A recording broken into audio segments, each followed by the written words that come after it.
Most of us have probably heard more than once that cars will be able to fly in the future. Futurists have talked about the dream of your car taking off and flying above a traffic jam, especially in the last 10 years or so. So when Aleph Aeronautics of California said its flying car could take off vertically and fly like a helicopter for up to 110 miles on a single charge, it didn't seem like a big deal, right? CNBC reports that the company says it plans to start giving the cars to customers by the end of 2025. A startup backed by Tesla investor promises $300,000 flying car by 2025. This is not more complicated than a Toyota Corolla. It's not a new idea to say that cars will fly in the future. Futurists have talked for decades about how cool it would be if your car could fly above a traffic jam. So the most interesting thing about Aleph Aeronautics' recent announcement of a prototype may not be the car itself. Aleph says that the car will be able to take off vertically and fly like a helicopter for up to 110 miles on a single charge. It's the right time. The company says that it will start sending the cars to customers by the end of 2025. Aleph's Model A will cost $300,000 and pre-orders are now open. Those who want to get on the waiting list can pay a $150 deposit or $1,500 for a priority spot on the list. Aleph says that the company has been testing its prototype on the road and in the air since 2019. The version that the company plans to sell to customers will have a range of 200 miles, he says. Jim Duchovny, CEO of Aleph, told CNBC, "Make it that the car is mostly meant to stay on roads and should only fly for short distances and heights to avoid certain obstacles." He calls these situations hop situations, in which the customer mostly uses the vehicle as a car and only hops over obstacles when necessary. In an October statement, Duchovny said that road conditions, weather, and infrastructure could be reasons to take a short flight. It's a risky idea, but experts say a lot needs to happen before a flying car can be seen on the roads anytime soon. A challenging road to legality and mass production. The car has a carbon fiber body and a top that looks like a mesh with 4 propellers on each side. Once the car takes off vertically, the whole car turns on its side, and the 2-seat cockpit also turns. This lets the propellers steer the car like a big flying drone. Aleph says the car is made to follow laws and rules about cars, which makes it road legal. Tim Draper, a well-known venture capitalist who was an early investor in both Tesla and SpaceX, is even on board with the new company. In October, Aleph got a startup loan of $3 million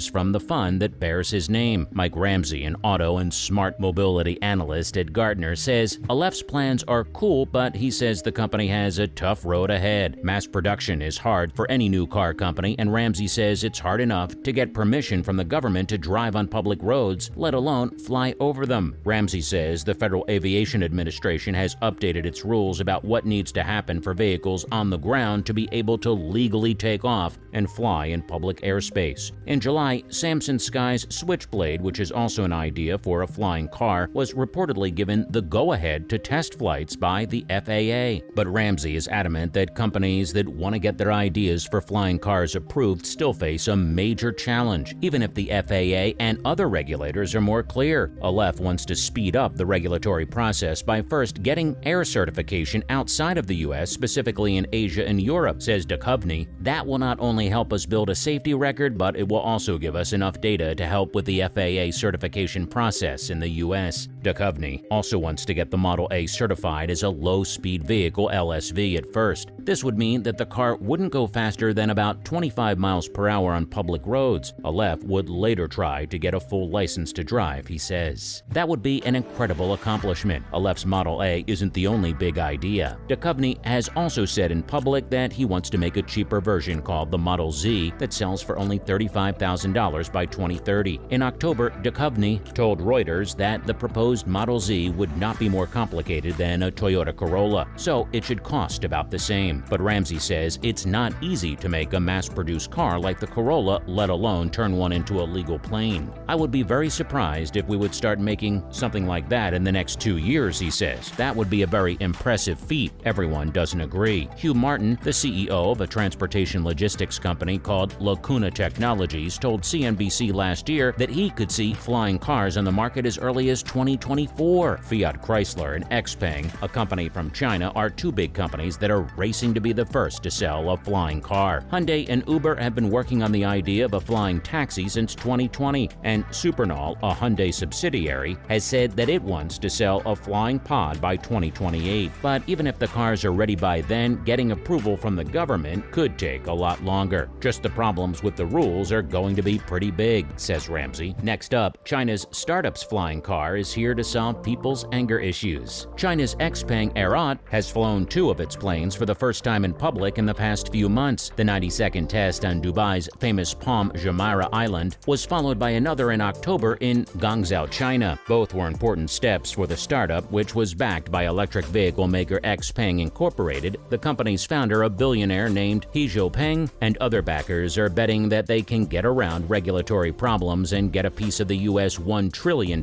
market, which could change the way people move around. The flying car is getting closer to being real, and we thought it was the right time to get involved, Brian Gu, the president of XPeng, said at an event in Dubai called GITEX. The industry has made a lot of technical advances, like making things lighter, avoiding obstacles, and making them run on electricity. Bloomberg said the prototype that Aerot flew in Guangzhou made it stand out. Many electric vertical takeoff and landing eVTOL planes don't have wheels and can't be driven on the ground. However, the Chinese company's sixth-generation model is a real car that can also be driven on the road. The car is made to be driven on the road more than 90% of the time. It only takes to the air when there are obstacles or traffic jams. The car's founder, Zhao, says that it could go into mass production in 2025. It has 4 electric engines and 8 propellers. He thinks it'll cost about $140,000 US, which is less than Joby's car, which costs $1.3 million.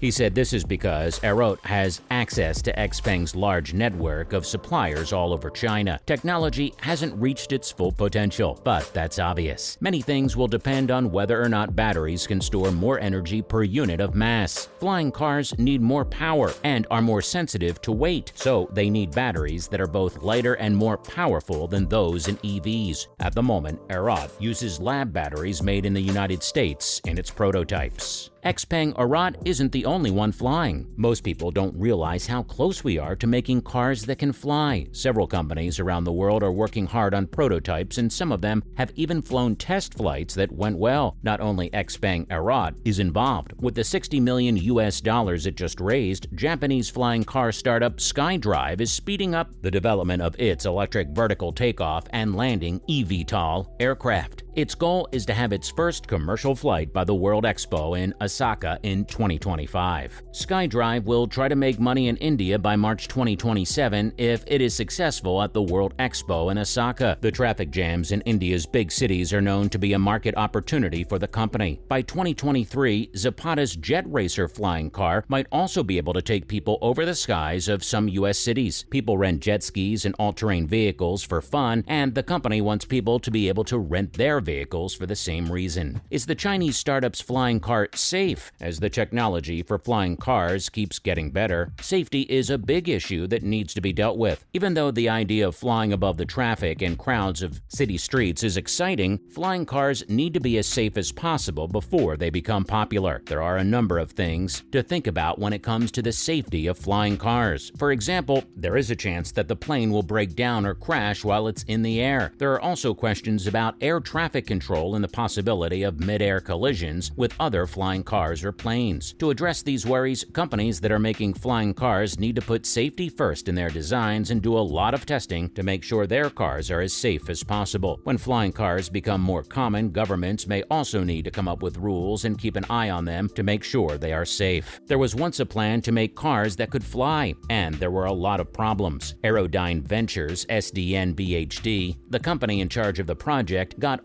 $20 million from the Malaysian Industry Government Group for High Technology, a public-private partnership in 2019, AVSB. The Public Accounts Committee, PAC, of Parliament found that the project's announcement of a flying car was made without enough planning and without telling the Malaysian cabinet. The end goal is to make flying cars as safe as possible so that everyone can use them as a way to get around. XPeng Aerot's flying car should be able to do that, we hope. Only time will tell. Well, it seems the future of travel is air. Unfortunately, guys, that is all the time we have for today. Make sure to give us a like and subscribe to the channel, and we'll see you next time.